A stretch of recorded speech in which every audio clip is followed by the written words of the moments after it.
Hello and welcome to Gamers Watch episode 2. My name is Harry and I'm joined today by Shaun. Hey. And we have a new member of the crew and his name is Tom. Hello, Tom. Oh, good evening.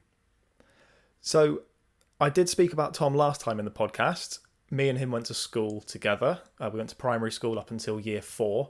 So there will be an opportunity later on for Tom and Shaun to sort of... It will be a nice way to show how much of an arsehole I turned into in secondary school by hearing the differences between how you both remember me from school. So that'd be quite nice. We've got a really good lineup of things to talk about today. And I know that the first thing really that we need to do is introduce Tom. So Tom, take it away, sort of tell us about yourself and what you do at the moment. I really should have planned something, shouldn't I? No, it's fine. I've got some bits here. I'm Tom. I'm known as Striblob on Twitch. I've just started streaming this year. Thought, got a lot of free time on my hands, so, I love playing Pokemon and other silly games, so why not put that to good use and make something a bit creative? One thing I would just say is that there is currently a picture of Tom on his Facebook page that is utterly terrifying. Have you seen it, Shaun? Yeah, if it's the one I'm thinking of. Yeah. It's the one you're thinking of. It's of course the one. It's the morph suit Slowpoke, and it chilled me to my very core. Not my best look. No, it's a good look. I say go with it. Oh, maybe I'll start wearing it out. Yeah, 100%. Imagine going on a night out dressed as a Slowpoke, but also with the full 3-piece suit that you're wearing. I mean, it would be a sight to behold, I can imagine. It would be difficult to chug pints through that thing as well, just chucking it at my face as the mask just gets drenched. You would essentially be waterboarding yourself. Yeah. Pretty much. So, Tom, you said you've been streaming for about a year now. You're also at the cusp of becoming an affiliate, is that correct? I actually got the email. I just need to apply for it, so... You've got the email come through now? I've got the email come through. I hit affiliate, so I got 50 follows. It's getting a bit of traction, which is awesome. I have to thank you guys actually for promoting me a bit. That's all right. It makes a big difference, so I appreciate it. So yeah, next time I stream, I should be an official affiliate. So spot on. Now, for anyone who isn't sort of Twitch familiar, what exactly does an affiliate entail? To be honest, I'm still figuring a lot of that out myself. But it means I think I'll get ad revenue, so you can start earning money. Basically. Very nice. So yeah, I get paid ads. I think also people will be able to donate and subscribe. So if they subscribed for like $5.99 a month, you get access to emotes and special features on the channel. Oh, so wow. yeah. No, I'm honestly not that Look good out, with Ninja. tech. Oh, maybe one day. Hopefully, he's coming for you. Well, no, it's great because me and Tom, we haven't spoken probably in about 15, 16 years. No, probably actually longer than that. It's probably about 20. Probably close to 20 years.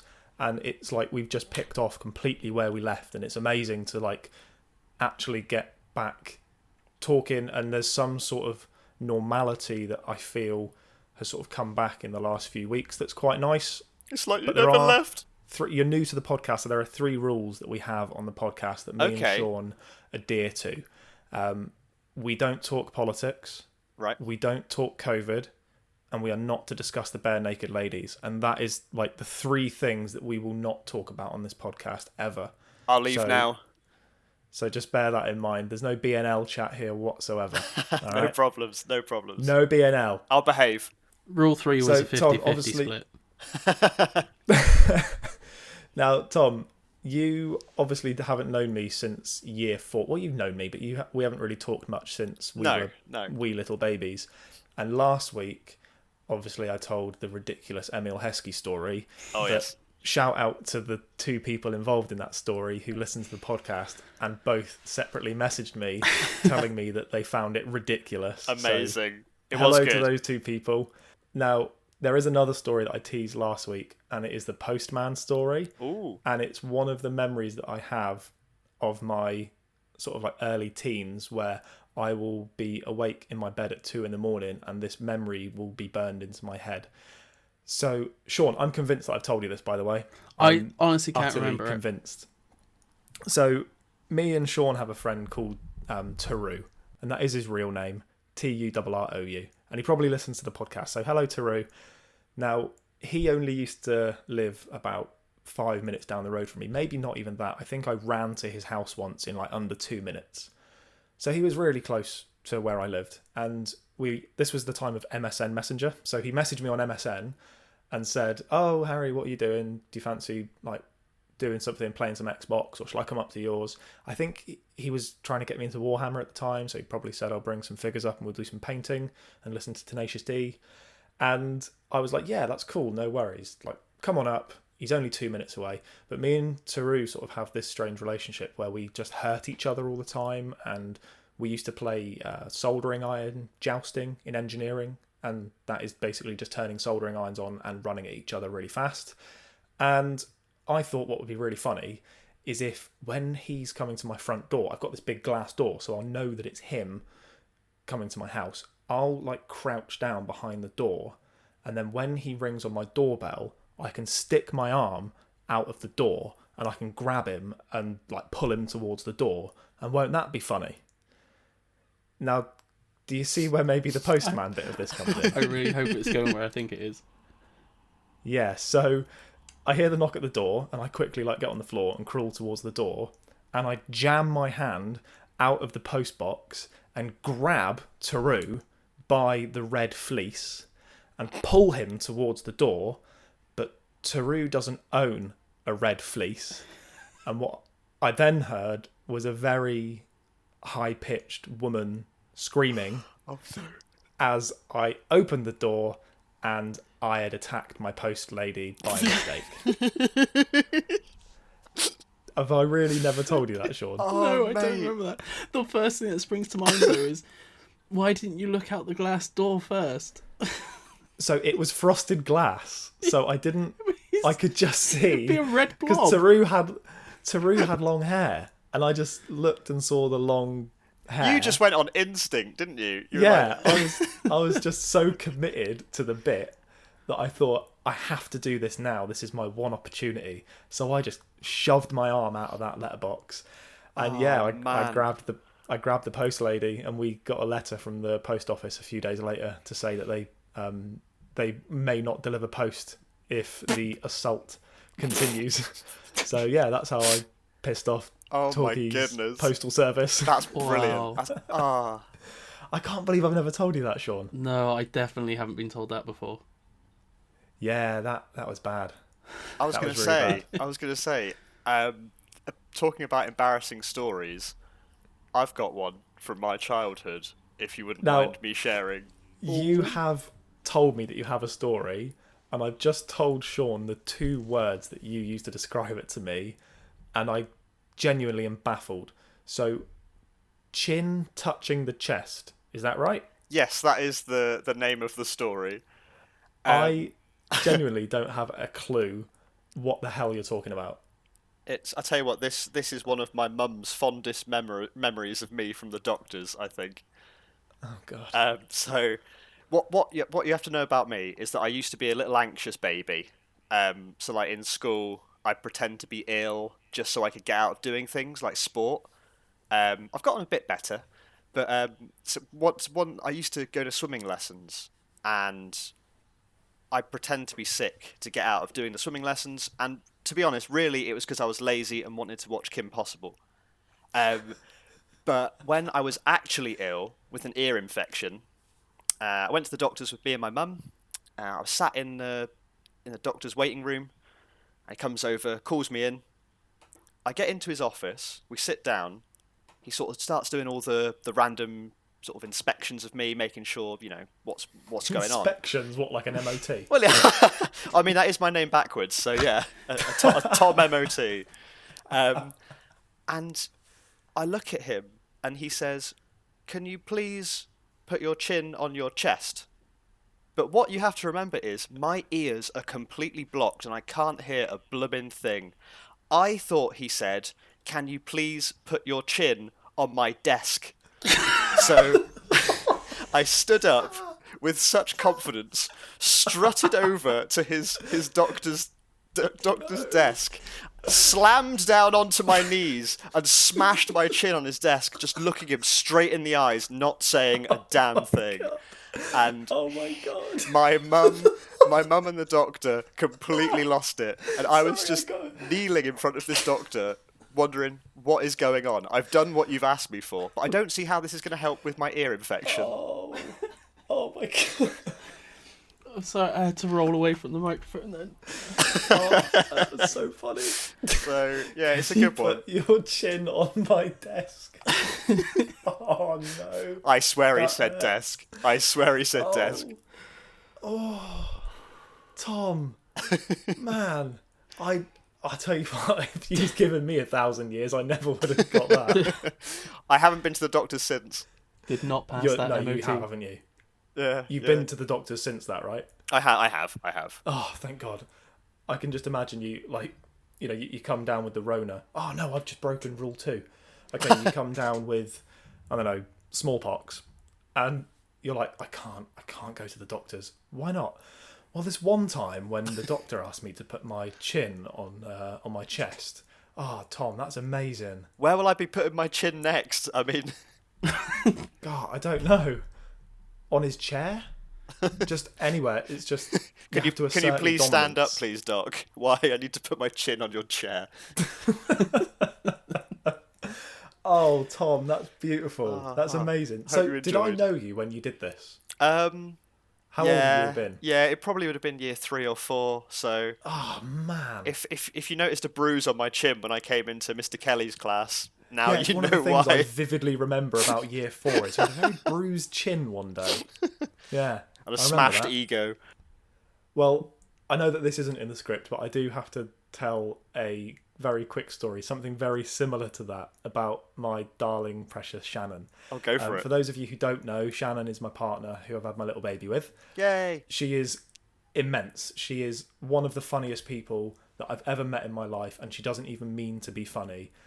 And she had what's the makeup? Avon. She had an Avon meeting once. Her mum and her 2 sisters and her were doing an Avon meeting in her mum's kitchen. And so they're all sat around the table, all like, I don't know, what do they do at Avon meetings? Talk about lipstick and Yeah, I think so. foundation? Yeah. I'm not trying to be pretty much sexist. I think that is genuinely actually what they do. And so they were like, oh, well, I'll tell you what, Shannon, we'll try one of these makeup things on you. Just bring your knees under the table and we'll just have a quick look at what works for you. Now, when someone says put your knees under the table, what do you think that might mean? Might mean maybe scooch your chair under the table, bring yourself a bit closer. What Shannon did was she stood up. So she got out of her chair and stood up and then really awkwardly shuffled towards the table and then bent her legs so that her knees were under the table while she was stood up and just stared at the Avon lady. Just stared at her. Bring your knees under the table, please. And that's what she did. She brought her knees under the table. And that's my darling Shannon. Literally squatting. Love you, Shannon. If you're listening, I love you. Sorry for I need to embarrassing you. meet this lovely lady. She's bonkers. we get on well. She absolutely loves crisps. Crisps are like heroin to her. She absolutely loves them. And she once found a special edition packet of kettle chips, like a big family pack, and she ordered it off Amazon and didn't realise there was a $4.99 delivery fee. So she paid like £11 for the packet of crisps plus a £5 delivery charge. She had to wait 2 weeks for the crisps to arrive, and when they did, it was just a normal small packet of crisps, and she didn't even like them. Worth it. Yeah, 100% worth it. I mean, I found a packet of sealed Transformer snacks on the side of the road on the way to college once, and of course I ate them. Please don't say you ate them. Oh, I that's ate disgusting. them. They were sealed. No, I thought you said, when you said sealed, for some reason I had in my head that the singer Seal had given them to you. I don't know why. Just They had I it would sealed. never. I would what never have popped into my opened head. them. Oh, the seal of approval, for God's sake. Yep. So not only are we getting Emil Heskey to now be in the podcast, we now have to somehow get Seal to give you a packet of crisps for the podcast. So, God, this is getting expensive, this podcast now. He must cost a tidy bit. God. I don't know. Shaun. He's past his heyday. Shaun, I need to ask you something. What? So, Tom obviously knows me as a little whippersnapper in year 4. Cute little kid, curtains and everything. Yeah, I remember your Now, curtains and your big smile. yeah, big blonde curtains. I had those curtains until I was 13. It's a good It look. was awful. Yeah, it wasn't a good look. I looked like a reject from NSYNC. But Shaun, I want you and Tom quickly just to compare notes about your friendships with me. So, Tom, what's like a memory that you have of me from primary school, us growing up? Okay, I'll start off nice and work my way up, or down, whichever way you see it. I remember in Mr. Kelly's class, I mentioned it earlier, because we all used to collect Pokemon cards. I love Pokemon. We all did. It was, massive trend, wasn't it, growing up? Yeah, it's and just I'm a pretty fad. sure... It's finished now, isn't it? No, have you seen how expensive cards are now? Did It's you see insane. that Logan Paul paid 140 grand for a fake Pokemon card, and that's the best thing that's ever happened to Logan Paul? Wah, wah. Yeah, I Yeah, know. not great. Anyway, I'll let you continue, Tom. Carry on. That's all right. I remember you, I think it was Matthew Thorne and possibly Alex Kinman coming up to me and being like, "Oh, Tom, you do drawing. Can you teach us how to draw Pokemon?" And I was like, "Yeah, sure." And we'd all just sit down in a group, Yeah, and boy. we'd get the Pokemon cards out as reference, and we'd all, I'd just be there drawing like the sausage circles and like get a Charizard do his belly, do the sausage neck, and we'd all been sort of copying each other and helping each other draw, and that's always quite a nice That's thing. a nice. Like we were doing that's a something nice memory. creative then, and now Yeah. we're doing something together creative now. And how nice is that? That's a nice, lovely, lovely story. Shaun, what's a story you remember about me? I want to know what happened to this Harry on his way down to the West Country. That's Why? that's my opening Why is that, question. What happened? Well, I'll start nice and go up or down as well then. Okay. When we were in sixth form, we used to go at lunch, go to the local fish and chip shop, and get like portion of chips each. And there was one day we were sat in the common room, eating chips, and I looked up briefly and just saw a perfect portion of chips go flying above my head, like full portion, large. And then that went back and forth for a little while until it ended up going out of the common room window, which is about, was it 4 stories high? It's 4 stories up, yeah. Yeah, 4 stories up, and hit a little kid in the face. And the head of sixth form, Miss Woodjack, came storming out of her office, and I turned around and Harry was just gone. Just gone. The person who threw it. That was Do my you want to know Harry. the best thing about that, Shaun? Is that I didn't used to get chips. I used to get cheesy chips wrap with garlic sauce. So not that's even only worse. was it just chips that covered that little kid, it was sticky, disgusting, rancid, probably 3-day-old reheated garlic sauce. That would have been boiling as Man, well. he would have been it would have been destroyed by rank. seagulls on the way home. Sean, Yeah. I like how you said you'd start off nice, and the nice story about Harry is essentially assaulting a child. Oh, that's nice. Yeah, I mean that's pretty tame, I would say. Really? Tom, have you got another one like I will shit sandwich it? So have you got like a bit of white bread you want to put onto that? I've lost a lot of respect for you. Right. What's another one that we've got? Have I got a nice one? Actually, one of my memories I've got is Yeah. my birthday, my 9th birthday. We all shirtless wrestled. we did, didn't we? Was that on the bed? Yep. Yeah, on my mum's bed. We just shirtless wrestled on my mum's bed. Do you know And I what? kicked my mum in the face and broke her nose, and none of you guys knew. What? No. I fully broke it. She didn't realise, and then we went up to the Cedars for a meal that night. She sneezed, and blood went all over the table. Oh well, at least it's And I not just fully kids you broke her attack. nose. So you attack Yeah, adults, kids, anyone that breathes. Just Anyone. You'll have. There's another story actually that maybe we might tell at another point in another podcast, and it's not just women and children, it's other people as well. But we'll keep my aggravated assault charges, we'll just keep that to one side for the time being. We'll keep that just away. Shaun, Yeah. have you got any more stories about me? Yeah, there's one that I thought of when you mentioned Taru, actually. It goes along the aggravated assault line, I'd say. So we decided to go to the park that's outside the school on lunch break, and Harry and Taru thought We used to it'd play be... the gauntlet. Yeah, this is it, yeah. The gauntlet. That was, I'm pretty sure, mandatory, even though Yeah, it was. It If you shouldn't have wanted been. to be in our exclusive group of rejects, you had to run the gauntlet. Mm. The Yeah, gauntlet, by the gauntlet's way, painful. Tom, it was 4 swings all in one row, and everybody would swing all at once, and you had Oh to yeah, run through the gauntlet without being hit. And if you were hit, you had to do it again, and you had to do it until you didn't get hit. that's insane. But You're But cruel. Taru had some reach with his this, legs. He would this, swing everywhere. yeah, and also I specifically remember I would look at the timing of everyone, think I got it right, and then you and Taru would purposely like yank each other's chains, so it would throw your timing off. So I'd just get whacked in Yeah. the face with a boot. Yeah. Ouch. There's a video actually that I'll try and find of me running the single gauntlet, but then stopping, and then Taru launching me about 4 foot in the air, and then I land and I broke my wrist, I think, doing that. So overall, Shaun remembers me for sort of like aggravated assault charges, and Tom just remembers wrestling and Pokemon. So not much has changed really, I don't think. There is a bad thing actually, Oh, and it's about you being a little snitch. I mentioned earlier that no. I would pretend to be ill. I remember getting really, really stressed in Mr. Kelly's class whilst answering some questions, and I was like, I'm going to be sick. I need to go to the toilet.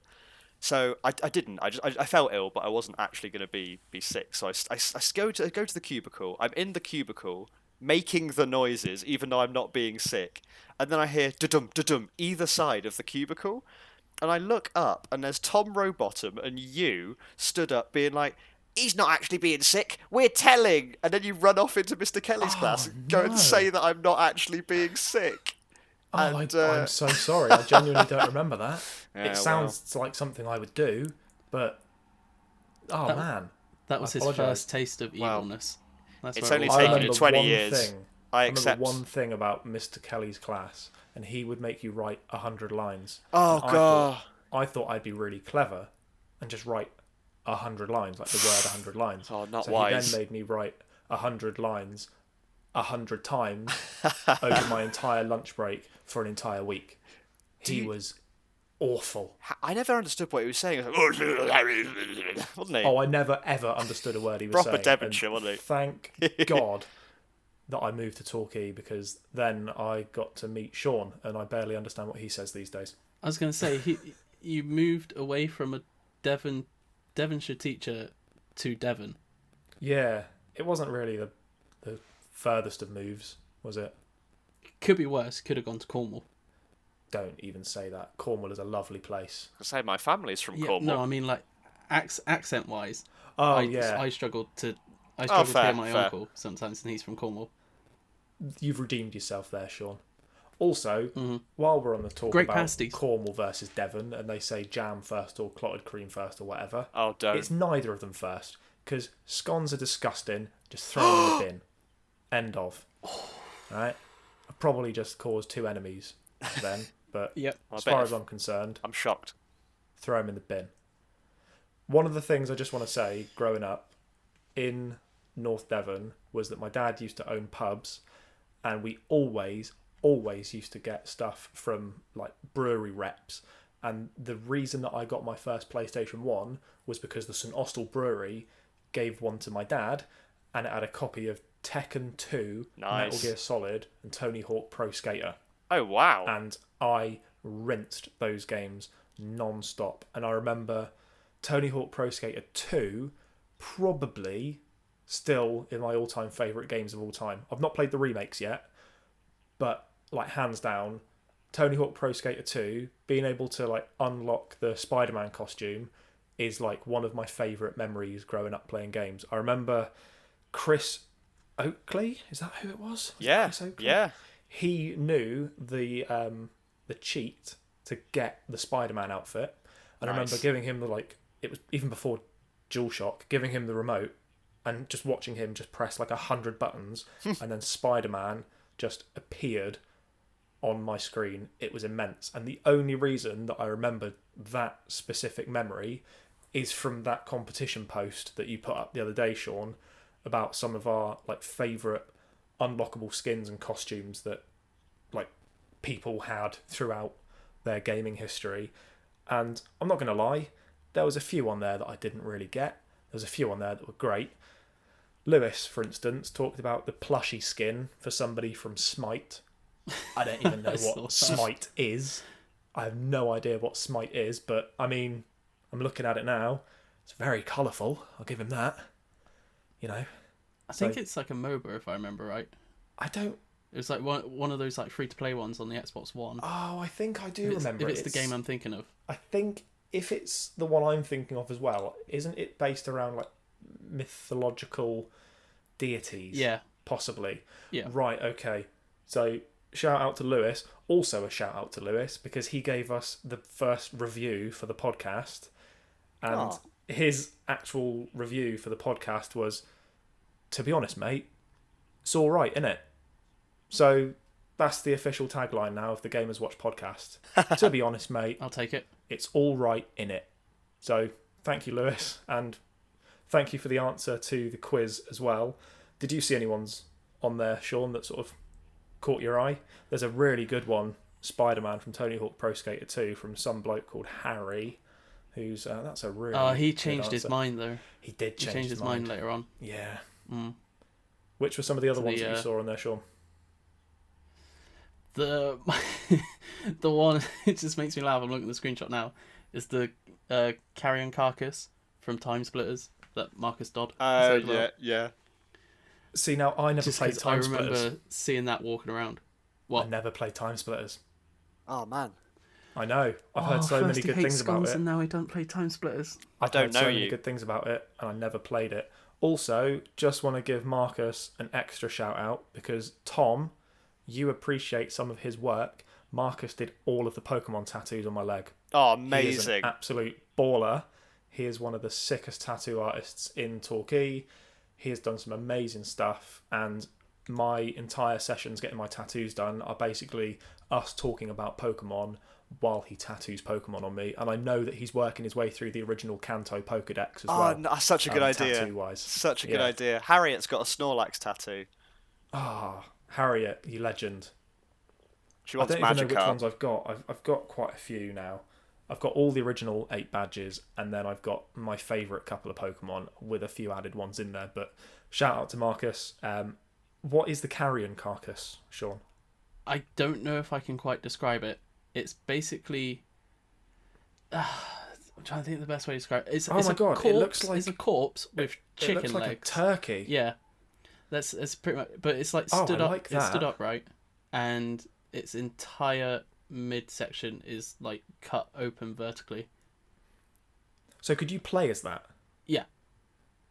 You could, there were so many weird characters. You could play as like monkeys, if I remember right, like henchman monkeys. Yeah, you could.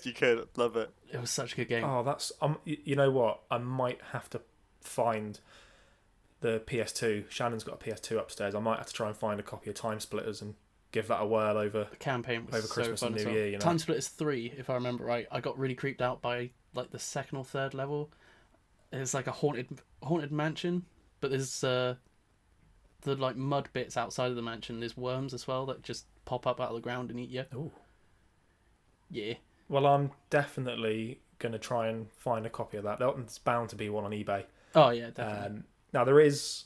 I also just want to give another shout out to Retro Joe Granell. Now I never played Horizon Zero Dawn.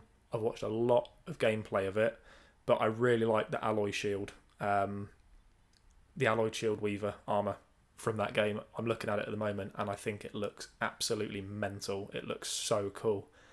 And also, just because I'm a huge fan of Metal Gear Solid, I love the tuxedo. It's like a big win from me.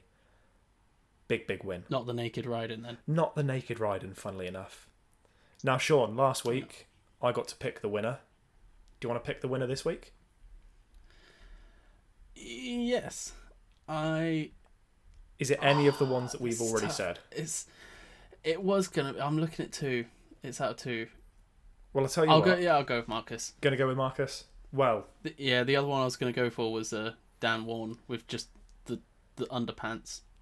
GTA. Yeah, just Trevor in his underpants. Now, look, I just want to say something. Paddy won last week, and Paddy is a tattoo artist at Revolver, and Marcus has won this week, and Marcus is also a tattoo artist at Revolver. So, look, I'm not asking them to sponsor us or anything, but, like, sponsor us. So, just putting it out there. HelloFresh didn't get back to me. Emil Heskey hasn't emailed me back. I'm going to put the feelers out to Seal, but Revolver Rooms Torquay, get in contact. Just we could make you an affiliate on Twitch. So that's all I'm saying. The power we behold. Oh, I know. We wield such power. Now, we've gone through the competition, which is ace, because that properly brought back some memories.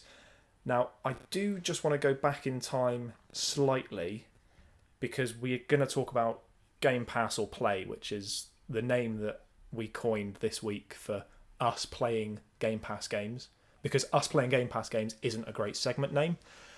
And Shaun, what did you play on Game Pass? I played Call of the Sea. How far along are you into Call of the Sea? I have finished it. You finished it. So the game that I was going to play was Yakuza 0. Now, Shaun, do you remember how the conversation went when we spoke about Yakuza 0? I have a very faint remembrance of it, I must admit. Okay, so just to remind the people at home, this is how the conversation went. Yeah, I've been curious about playing Yakuza games, so I'll be interested to know what it's like. I'll let you know how it goes. But the thing is I'm such an impatient gamer that if I get like 2 levels in and I can't beat the guy, I will say it's a bad game, and then I will never recommend Yakuza again. You can't just come back on the next episode and be like, I got 2 levels in and didn't play anymore because I couldn't beat it. Shaun, I feel like you don't know who I am. Of course I'm going to do that. Okay, so that was my amazing editing skills for show. Now, I played 2 levels of Yakuza and I uninstalled it after 45 minutes because I couldn't beat it. I can't believe it. No, that isn't actually why I uninstalled it. So, there's just one thing I want to preface this with. Tom, Shaun, did either of you know that the entire Yakuza series of games is all voiced in Japanese with no English dubs, and the only way to follow what's going on is to read the subtitles, and that of the first hour of Yakuza 0, subtitled cutscenes make up 48 minutes of the gameplay. I mean, you're talking to someone who watches ridiculous amounts of anime, so I'm used to that. I'm not. I genuinely got about an hour in and I just did not understand what was going on, and it's really annoying. It's really frustrating. I suppose it would distract, wouldn't it? The world of Yakuza looked amazing. Yeah. The town looked like bustling and busy. The vibrancy of the city looked immense. For a 2018 game, it looked next gen on the Series X, but the controls were awful. The combat was just mash the X button continuously, non-stop. The dialogue was really cheesy. It was like a really bad Jackie Chan film, like the way that the dialogue was worded. It just wasn't fun, and I'm really frustrated at myself that I sort of self-fulfilled my own ridiculous prophecy. But there is a genuine reason why I didn't carry on playing it, because it just did not jive with me, and I'm really, really gutted that it didn't jive with me, because I genuinely wanted to get into that series of games. There's all of the new Yakuza games are also, all of the old Yakuza game back catalogue is coming to Game Pass, and I really wanted this to be the first one that I got into to then allow me to go through the other Yakuza games to really jump into a series, because I feel like I haven't done that in such a long time, maybe since Assassin's Creed back on the Xbox 360, but unfortunately it just was not for me. However, on the back of that, I downloaded a game that is possibly one of my favourite games I've played in the last couple of years. I've been playing Control. I don't know if either of you have played Control or if you know much about it, but it is brilliant. No, I've seen it, but not played it. I don't understand what's happening. That's the first thing I want to preface this with. I don't understand what's happening in the game. I don't understand the story towards the game. There is a lot of lore that you pick up in the background, and it's done that on purpose. It's not like I'm just not paying attention.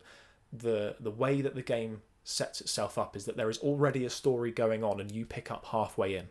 So it's meant to sort of take you out of that comfort zone that you're used to, where you start at the beginning and you finish at the end. Control is very much you are in the middle of a story. You have to find clues to bring that story to life. You have to find records, you have to find clipboards, you have to find audio recordings, and you have to find objects of power that will then help you progress throughout the game further. It is a brilliant, brilliant game by the same people that made Alan Wake and Quantum Break. Oh, wow. Oh, I loved Alan Wake. I loved Alan Wake. If you like Alan Wake, which I also loved Alan Wake, then Control is an absolute must. It is one of the best games that I've played in a long time.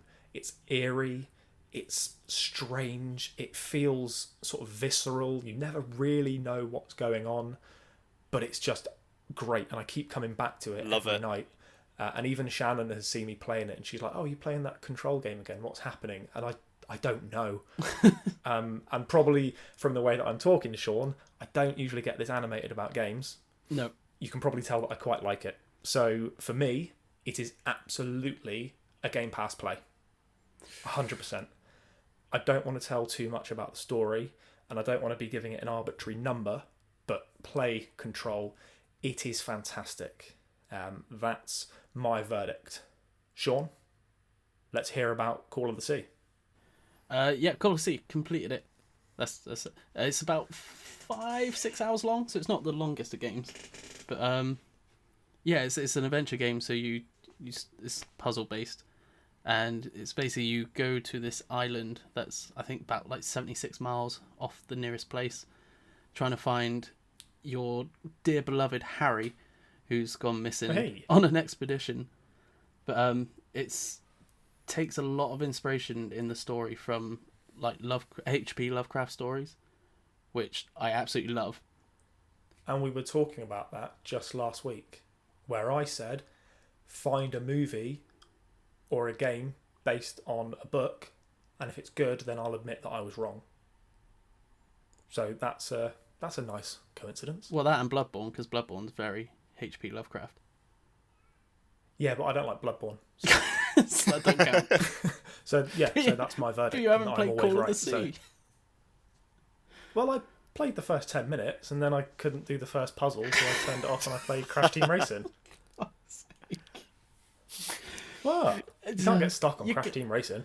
It's got inspirations from Lovecraft, but not the horror aspect, which I was really intrigued of how they were going to do. But they actually do it really well. There's bits where it's creepy, and it feels like it's building up to like a jump scare or horror moment, but it doesn't. The story's really good. It keeps you on edge for the whole thing, yeah. Pretty much, yeah. It ramps up in the second half of the game as well. But because I'm so used to those sort of moments then being like a huge jump scare, yeah, I was still sort of cowering, but it never happened. It's really good. I enjoyed your little journals, like your updates on the group. I was really yeah, it looked great. Proper like captain's log. Oh, that Magikarp head. Here's one thing about Shaun, right? When Shaun gets involved in a game, it's quite an emotional experience for him. And one of the things he likes to do is share that experience with others. When I really like a game, I tend to play it non-stop for about a week and then get bored of it and then tell people it's rubbish, even though I really like it. So what Shaun really excellently does is actually promotes games rather than just be a grumpy sod like me. It's a nice balance, isn't it? It's a nice balance. I did see those posts, and I did think it was a really nice journey throughout the story, but also without giving too much of the story away. And it genuinely does look like a really interesting game. Yeah, I'm definitely going to try and pick it up. It got really hard with the journal entries in the later part of the game because I didn't want to give the story away, but also I had to kind of mention what was happening and how I'd progressed through the game. So that was really difficult. But yeah, the only downside really of the game is the sprinting can be a bit slow. So if you go past a clue or you go the wrong way, at some point it can feel like a bit of a drag having to run across the area to get to where you want to go. That's a very small niggle, though. It's very small niggle. For me, what it sort of looked like was a bit like The Witness meets Sea of Thieves.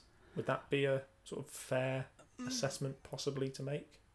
In sort of not Sea of overall. Thieves in the style of the aesthetic style of the game looked a bit Sea of Thieves. But it just looked like a really relaxing, calm game. Something that just looked easy to just pick up. Oh, it's definitely easy to pick lose up yourself and play. in for an hour. But yeah, when I first saw like the trailers and that for it, I thought it was going to be like a Witness sort of thing because you're on an island. And that, but Witness is very open world sort of puzzles. So it's not you do this puzzle, you go on to this puzzle. There's literally like multiple chapters. You can do them in any order. But Call of the Sea is very. So this has got a clear, defined story and progression to it. Yeah, it's very linear. Call of the Sea, like it is literally you do this puzzle, something in the story happens, you do that puzzle, you go to the next chapter, but it still works. But the thing I like about that is that it's telling a story in a good way. So it's not leading you down any wrong paths. It has a story to tell, and it's very clear how it wants that story to be told. So it sounds good. Is it a Game Pass or a gameplay? It's definitely a gameplay, and it's we've got 2 gameplays. Yeah. The only thing I would say is I think it's £17 normally, which I would be slightly hesitant because of the length. But if you've got Game Pass, it's a perfect Game Pass game. Yeah, that's the way I would say that. I kind of want to pick up both of these now that you've mentioned them. They seem right up my street. I definitely want to play Control. I'm definitely going to try Call of the Sea. Again. One thing I would say is that we're not just going to be really lazy and swap our games for this next Game Pass or play. I have a game that I really would like Shaun to play. Oh, okay. I don't know if Shaun has a game that he wants me to play. We don't have to make a decision now. We can talk about it afterwards. But Shaun, there is a game that I think you would really enjoy. And a friend of the podcast, Duncan, has mentioned this game to me, and it's called Spiritfarer.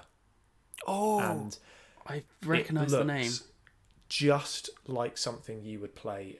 It's a inventory management simulation game, which doesn't sound great, but there is this really intricately, beautifully told story behind it, from what Duncan tells me. Now, I genuinely don't have the patience for it, so I do not want to do it a disservice by playing it for 2 levels and then saying it's rubbish and not recommending it. Right. So, Shaun, if it's okay with you, I would love for you to have a go at Spiritfarer. Yeah, I'll take that on. Spot on. Sounds good. Now, Shaun, I have to choose one for you? I don't expect you to have a game for me now.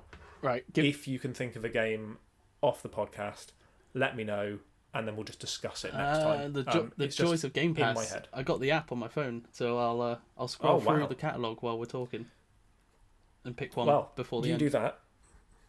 You do that because, Tom, there is one thing that I want to talk about you about, and that is a Game Pass game.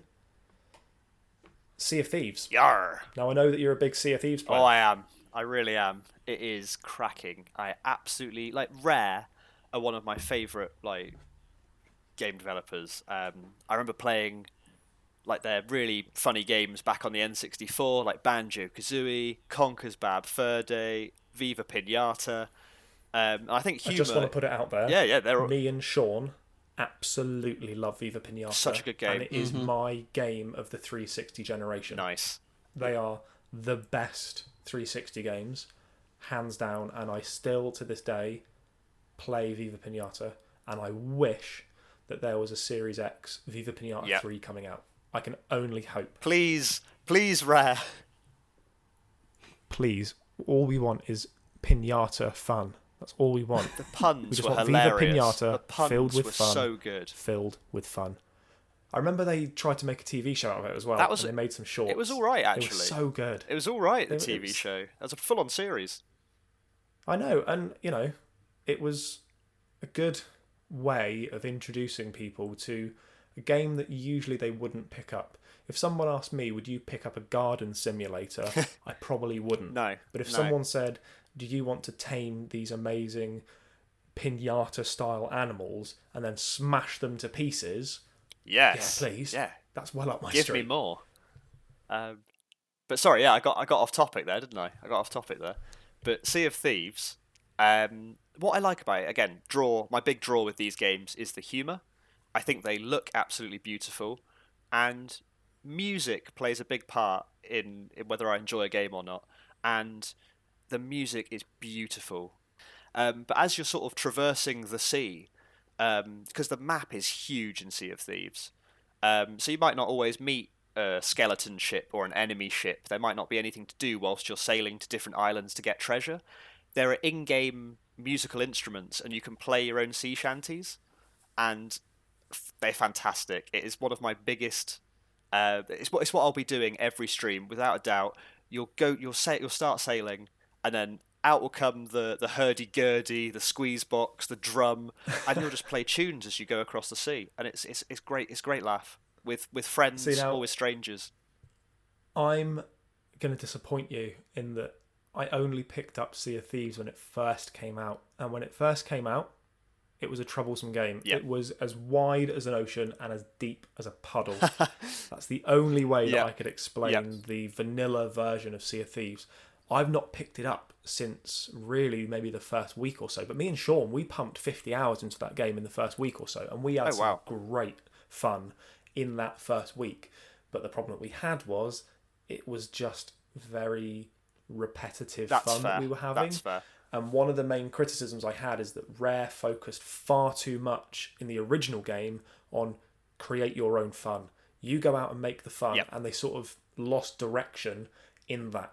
One of the things that I can only commend Rare for doing is actually picking that game back up, putting content in there, putting in things like the Megalodon and all the updates to actually give the player base a purpose to work towards. I tell you what, I will be picking it up again. For the last 2 years, I think it's been new content every month for free.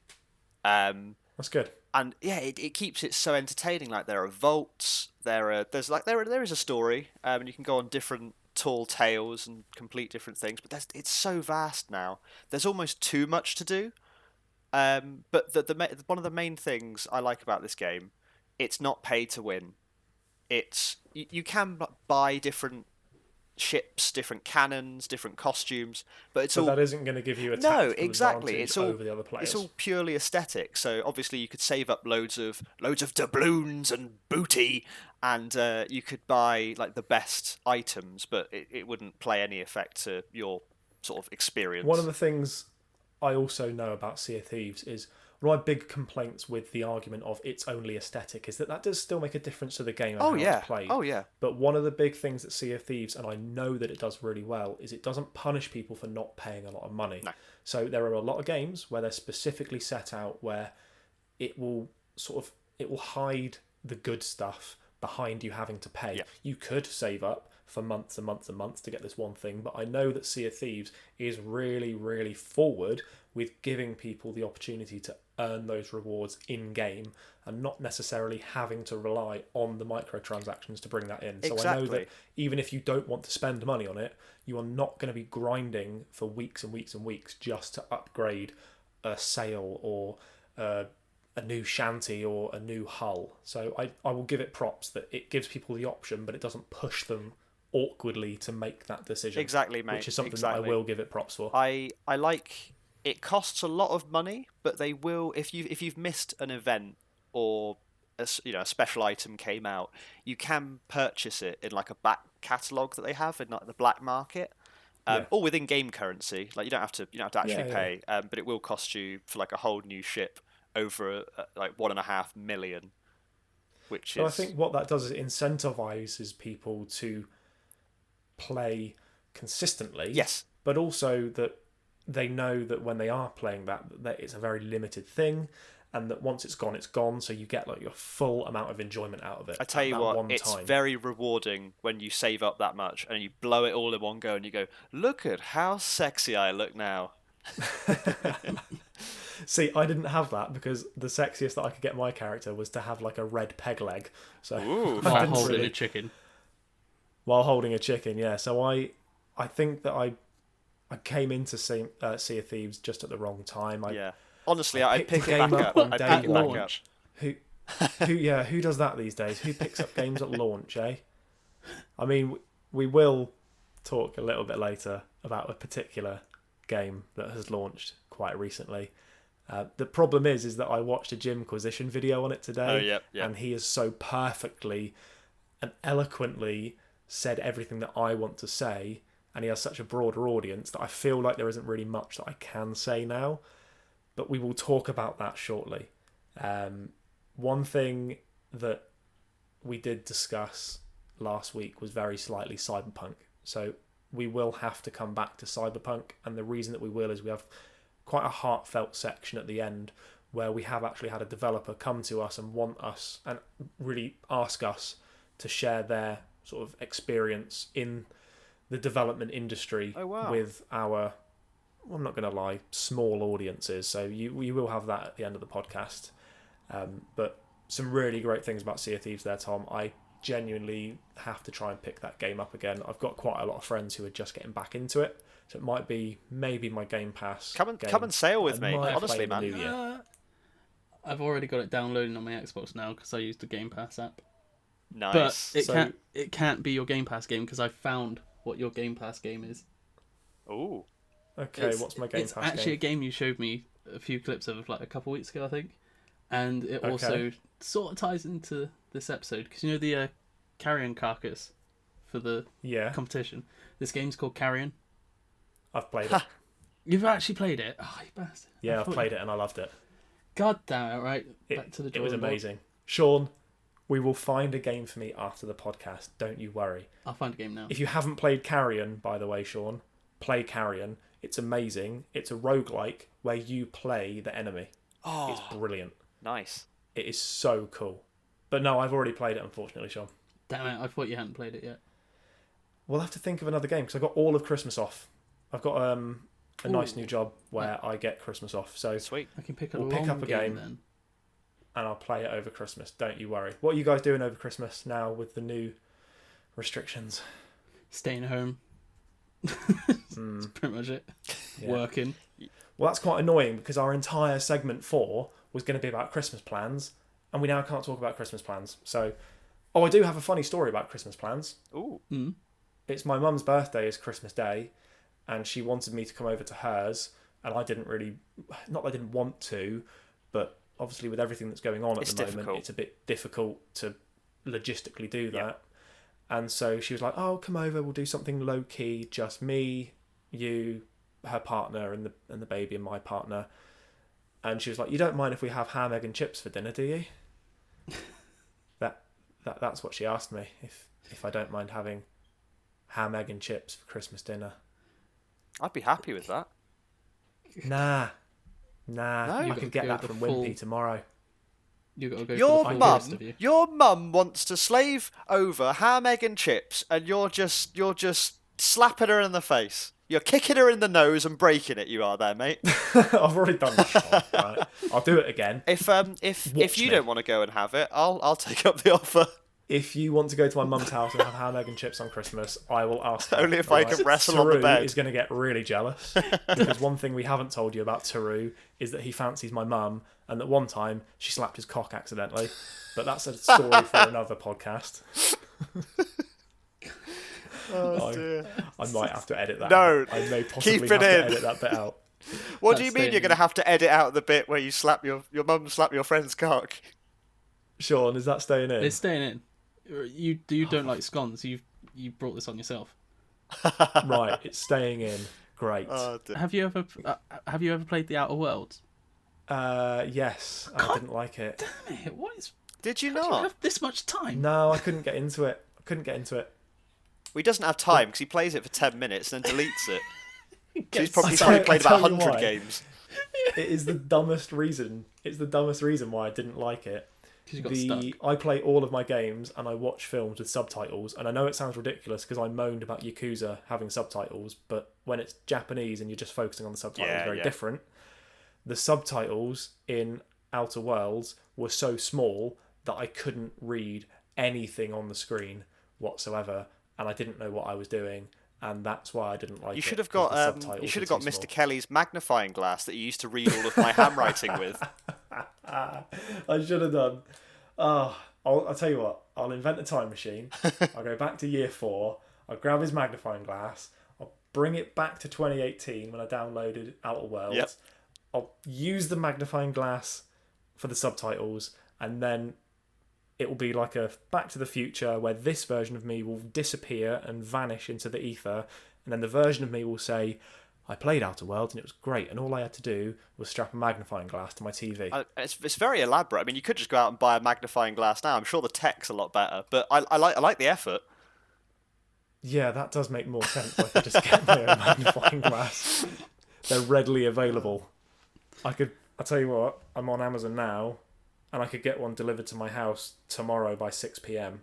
So Merry Christmas. So before we cut to the Cyberpunk section, Shaun, I mentioned, because you were saying the other day you were using all your Nectar points for Christmas shopping. Yeah, I actually forgot to as well. Oh, I got to the checkout, swiped my Nectar card, my staff card, and he said the amount. I was like, that's a bit high, and then walked off and was like, wait, know why it's high now? You knew it was too high. You knew it was too high, and you didn't think, oh, what am I forgetting here? Well, I knew it was going to be How much do you have on your anyway. Nectar card? How much do you have on your Nectar card? It's about £45 now. You're an idiot. Well, no, because now the way I'm thinking, Yeah. I got £45 off of an Xbox Series S or something. You can get Cyberpunk. Free game. Cyberpunk. And then get a refund. And then your quid's in. Now, Shaun, do you know what Nectar have done this year in association with their Nectar cards? It depends what thing. There's so many different changes that happen to Nectar.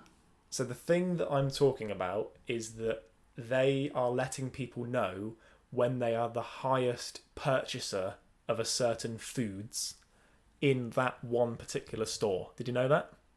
I didn't know. I would have thought I would get a notification about me buying cookies every time I finish work. So for certain Sainsbury's own branded stuff, they send letters to Nectar card users to say you are the 9th biggest buyer of Sainsbury's pita breads or Sainsbury's, I don't know, sprouts or whatever.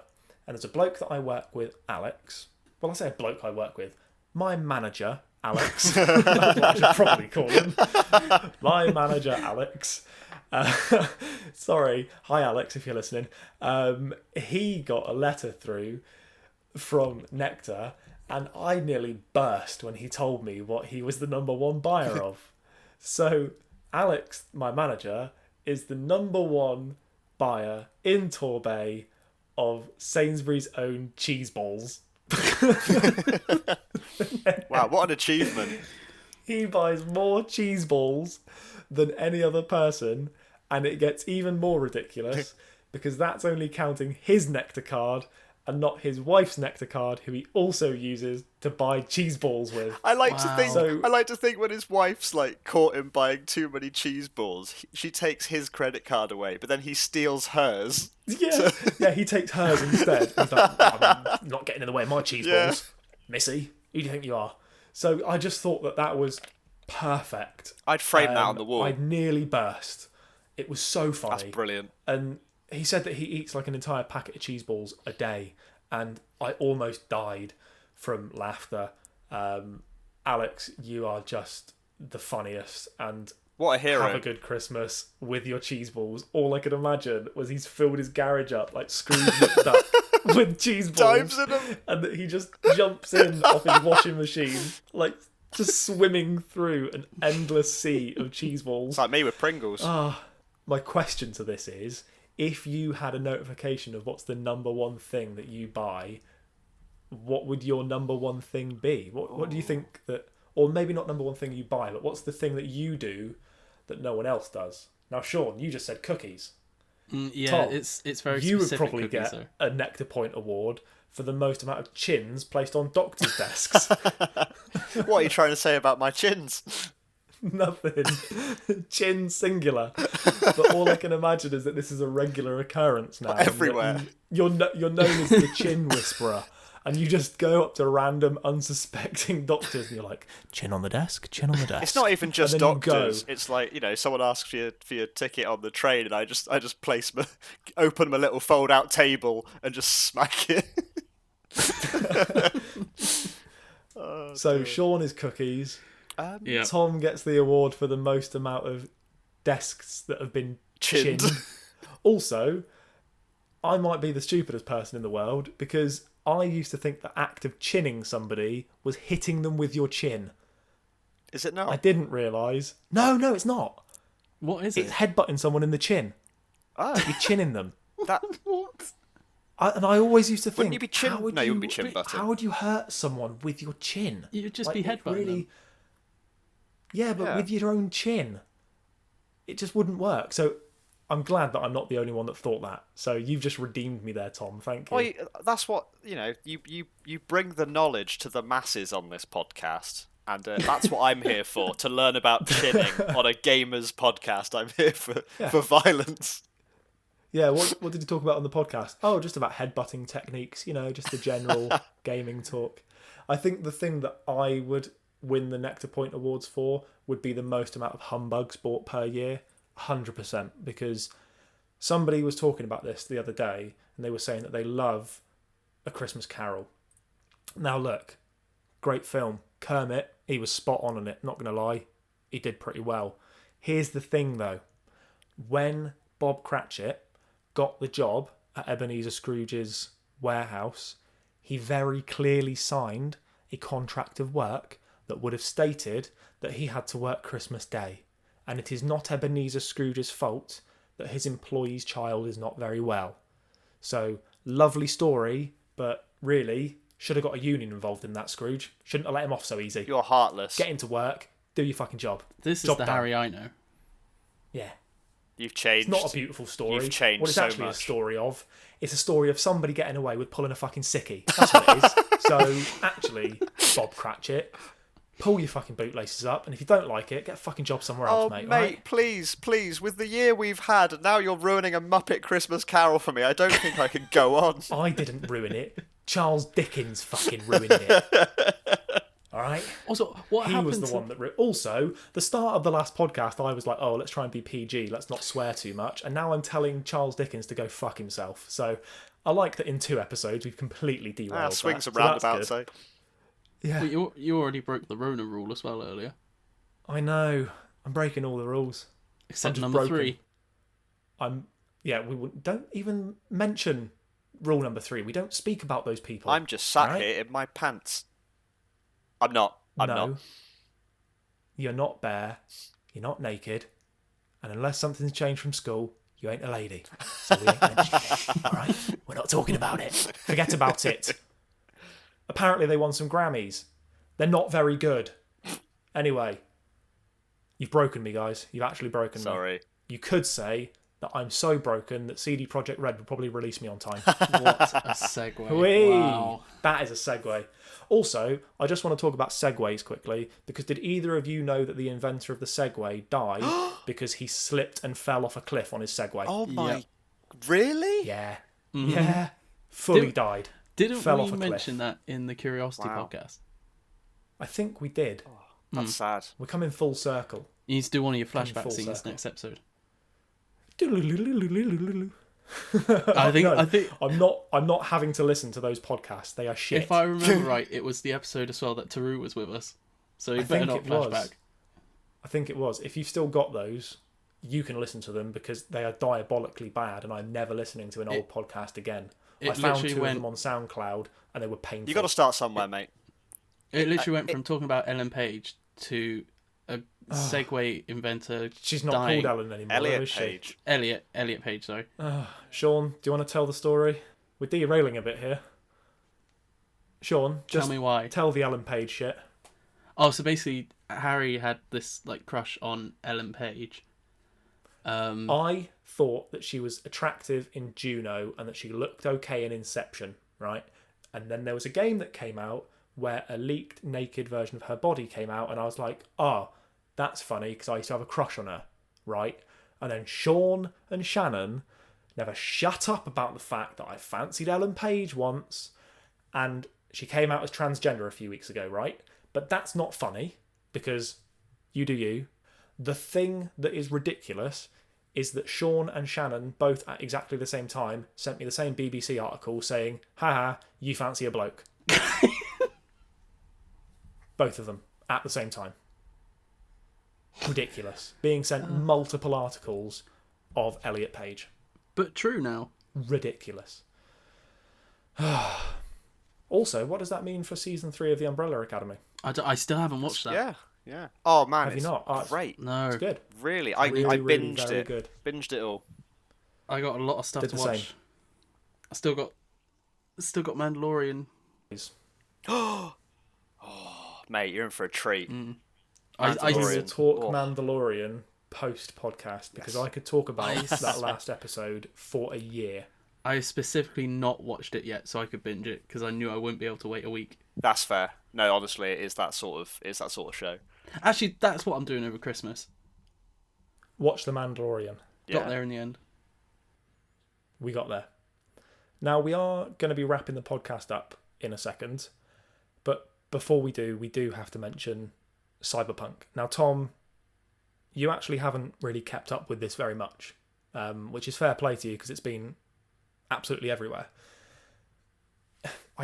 There isn't much more that I can say that everybody else hasn't already said, but if you don't get the general gist of what's happened with Cyberpunk, Tom, basically, CD Projekt Red, who are the creators of Witcher, teased a game 8 years ago called Cyberpunk.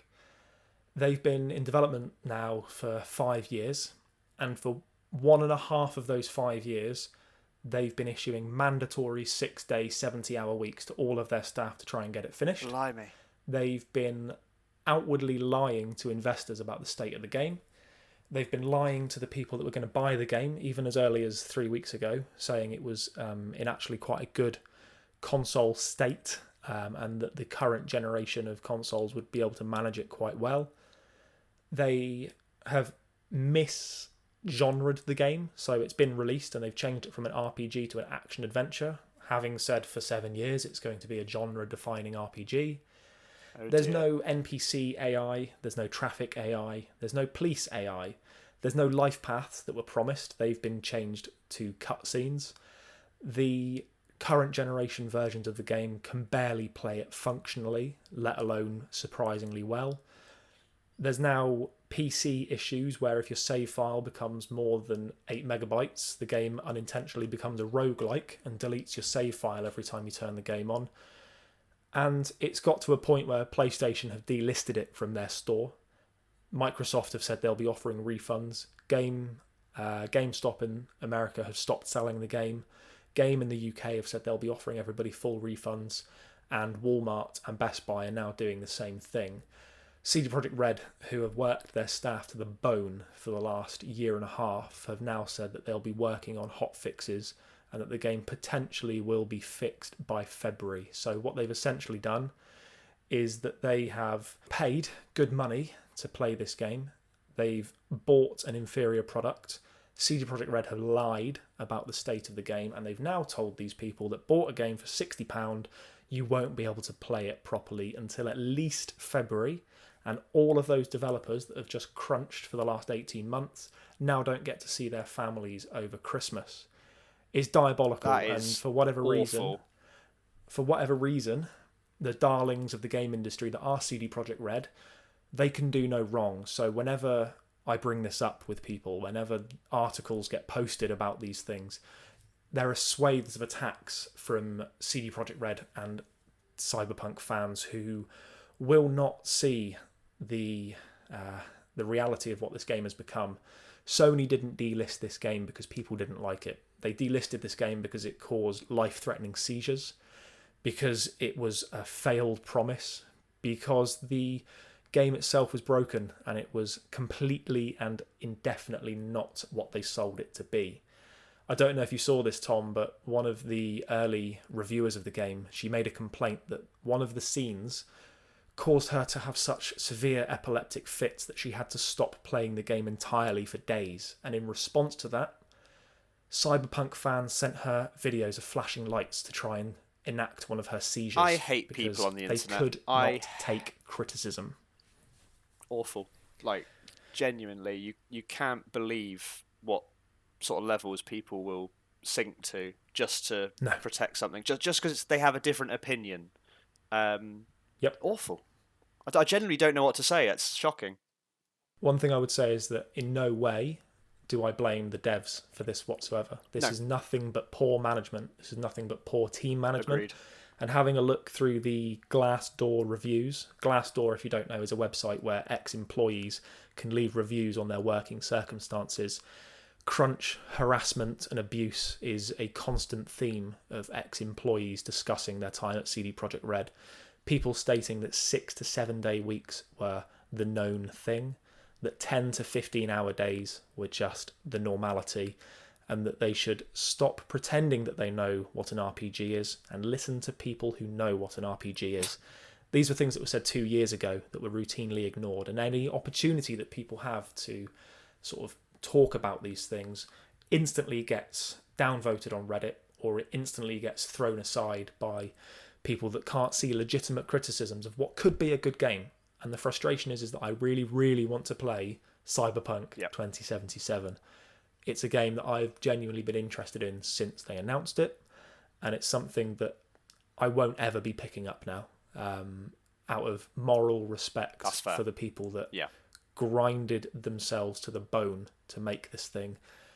And so as part of this, I reached out to a few developers on Reddit, specifically on the Cyberpunk forum, but also on the game dev forum of Reddit. And I wanted to try and piece together what working at either a software studio or a games development studio could really be like. And to be honest, I am going to preface this by saying this is one person's opinion. This in no way reflects the entire industry, but I think it gives a good idea to people who say you can always say no to overtime. They're adults and they could always not do the overtime. It isn't as simple as that. These are livelihoods that are put at risk if they don't do exactly as their managers tell them. So if you are listening to this and you've got 5 or 10 minutes spare at the end, I do think that this is worth your time listening to, because it is truly shocking. The person that I spoke to, I will keep anonymous. I will not discuss who he works for or what projects he works for, and this is an edited version of his statement that he has agreed is the truth as far as he's concerned. The reason I say edited is because we had to format it a bit and we had to make sense of some of the stuff that he was saying, just because he rattled it off quite quickly and he didn't want it to come across too incomprehensible. One of the things he wanted to say was he wanted to preface this by talking about what crunch is in real terms. He said, when you work for a company doing software, often there's some level of planning. A company's going to sit you down with their experienced developers or analysts. They're going to work out how long something will take. If you read all the literature and the processes involved, that should only be based on the internal numbers of staff and how long certain tasks are going to make. So if you can follow that logic, it means that we can estimate how easily something's going to take by the manpower that they have and the man hours that they have in the day.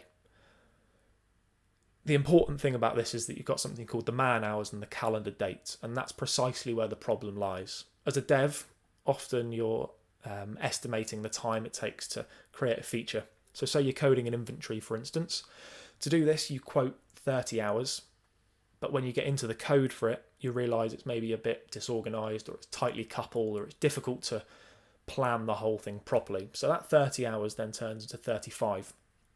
Doesn't sound too bad when it's only the one project, but if you multiply that by hundreds of staff and thousands of small tasks, that's where the problem starts to come about. And that's not necessarily bad programmers or bad software, it's just the reality of working on something as complex algorithms is that sometimes things take longer. And that's where the problem lies, is that managers, they're not evil people, but they don't estimate times properly. And they'll assume that everything will just land on time. They don't ever take into account the reality of things taking longer. He wants to be clear the person that made the statement, that good software generally does have some form of crunch involved. It generally isn't more than, say, a couple of weeks at most. And any overtime that you do, generally you'll get back at a later date. That's not the case in game development. Whether it's saving transactions or automated invoicing, you have to make sure that your assets are compiled correctly, and you need to make sure that the things that you're developing are done properly. The best case scenario does not involve crunch. This is how companies actually use crunch. You have managers working on a large project and you're nearing the end, and it becomes very apparent that you're behind, very far behind. And so the first thing the managers do is they start cutting features. That way, what the devs are working on, that can be completed first, and the cut features can possibly be looked at the end. What it then means is that you've got developers working on a trimmed down version of the original game, but they're doing so in their own time. Shigeru Miyamoto says it best: a delayed game is eventually good, but a rushed game is forever bad. The reason that these things happen is something called technical debt. You can get 5 in multiple different ways. The easiest way to do it is 3 plus 2 or 4 plus 1. But you could also do 1 plus 1 plus 1 plus 1 plus 1.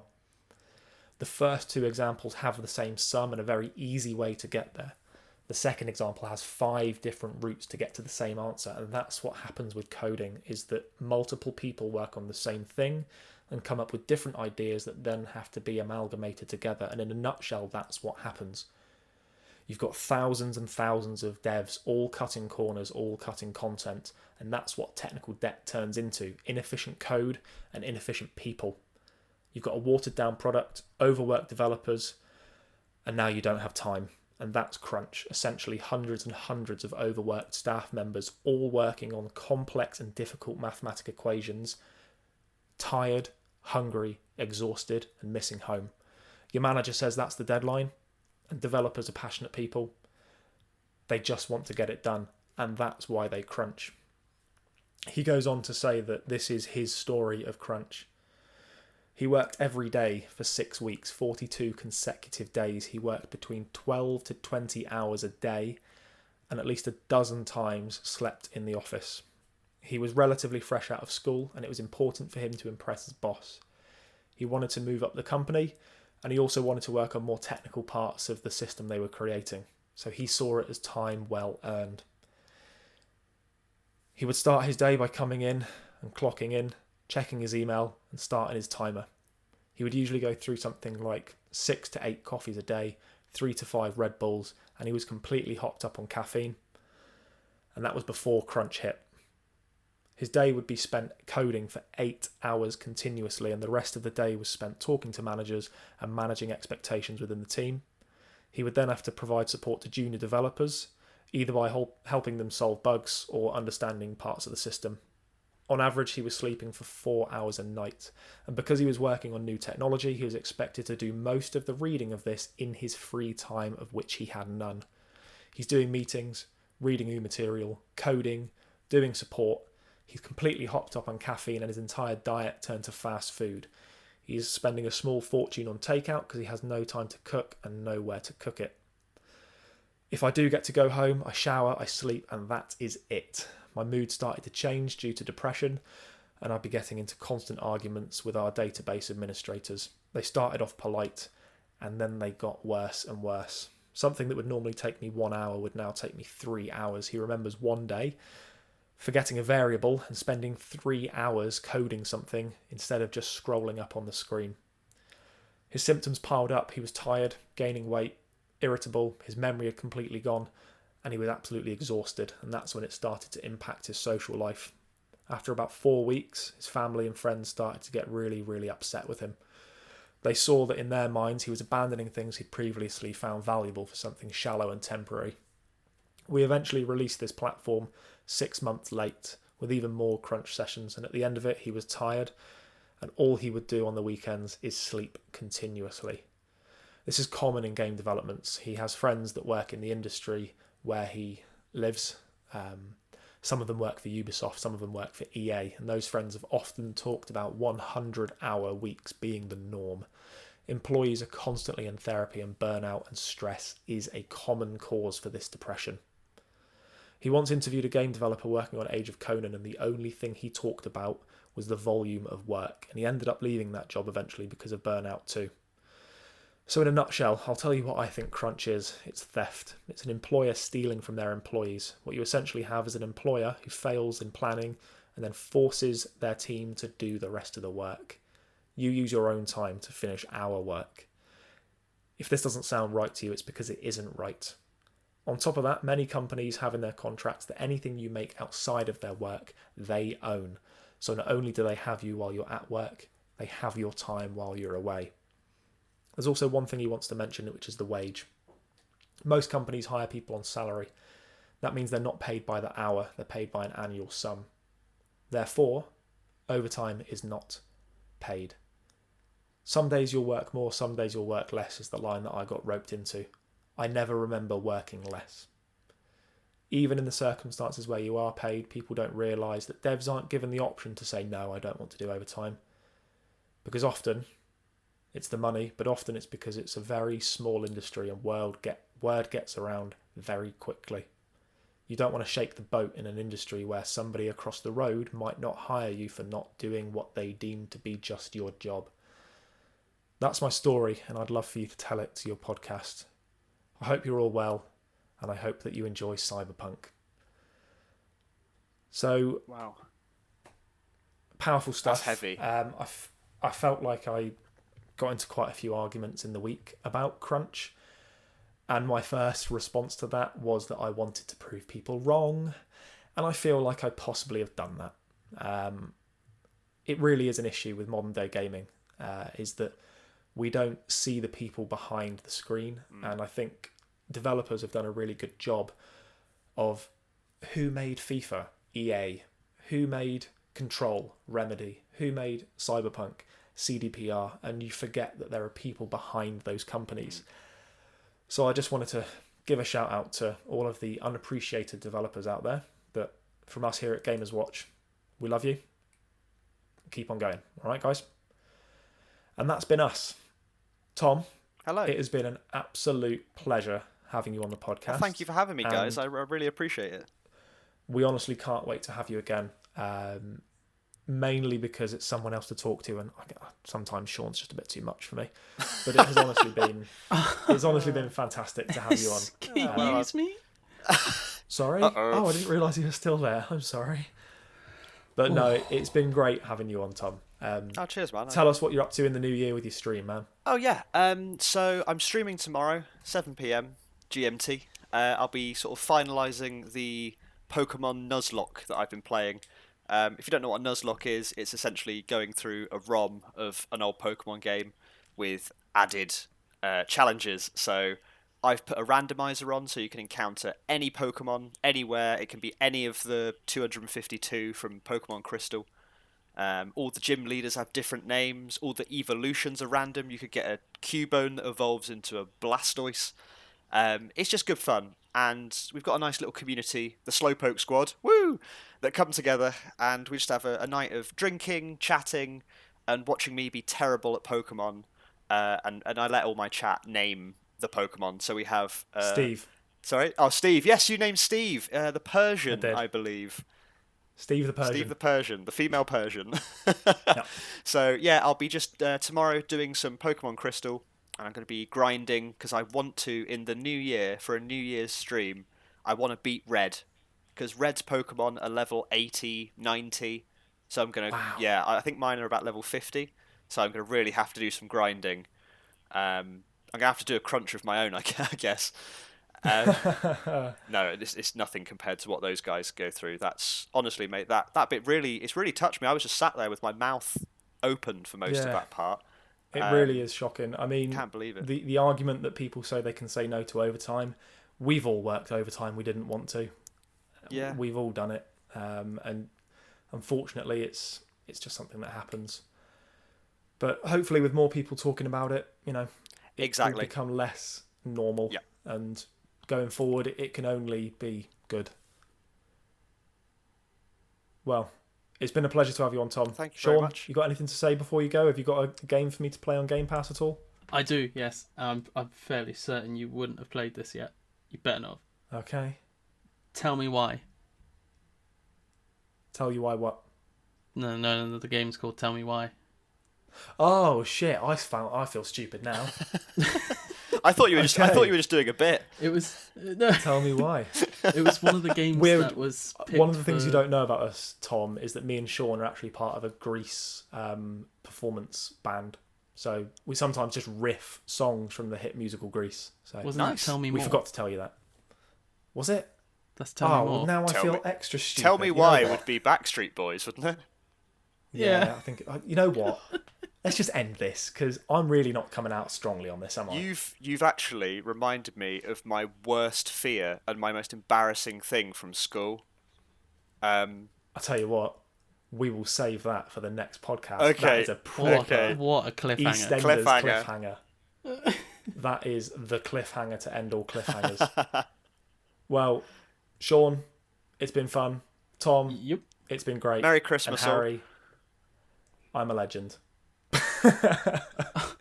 Guys, honestly, it's been great, and we'll have to do this again in the new year. Love you both, and I cannot wait. Thanks for listening to me prattle on. That's all right. All the best, guys. Cheers. Bye. Bye bye.